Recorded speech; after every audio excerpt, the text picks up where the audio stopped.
A life of weeping. I can't just cry my whole life, she said. She was a therapy client my internship year, but she wasn't the only one to say so.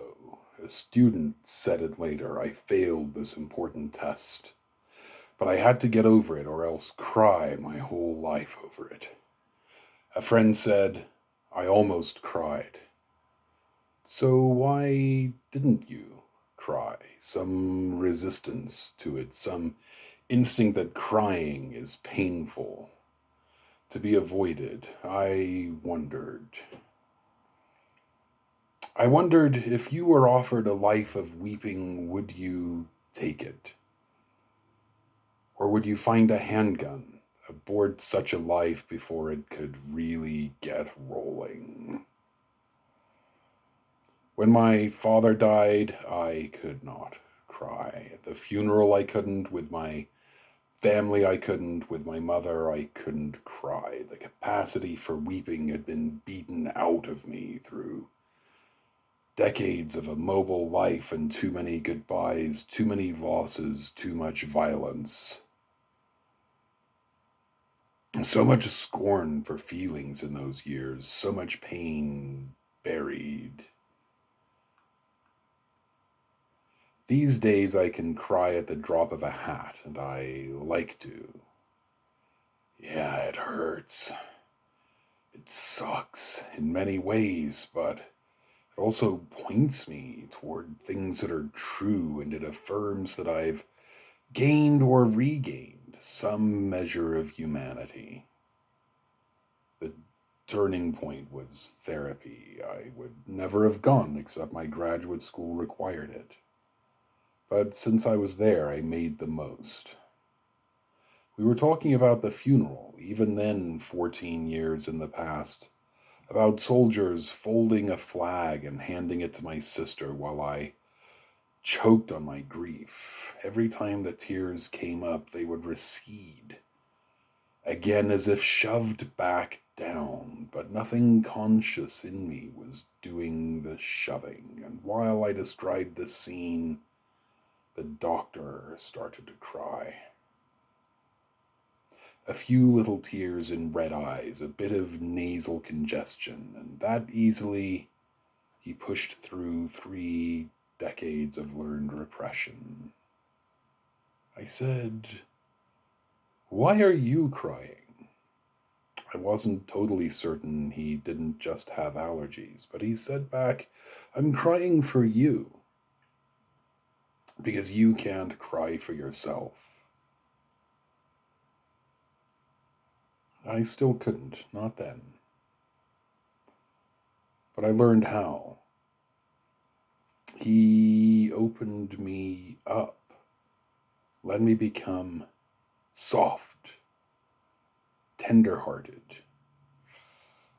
open. The more I learned to wonder at the world, to comprehend ambiguity, to chase things of meaning, the more I did those things, the more the tears have come into my life.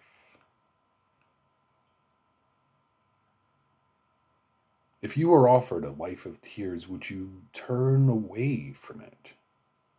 Or would you accept them as your guide to humanity, to truth and beauty, your proof of life? Would you turn away from your tears into a living death toward empty pleasures, days of sunshine you could not see, of warmth that never touched your face? Would you give up all that weeping entails to escape it? Love, I mean, would you choose never to love anyone so you would never have to mourn them?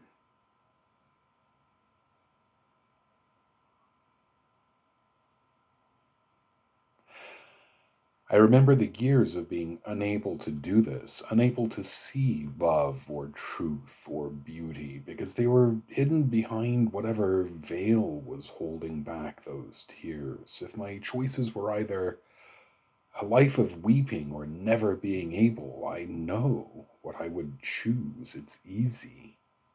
There is no contest. It hurts to cry, at least a little, but I am not distressed by it. I'm fulfilled, enriched, informed, created.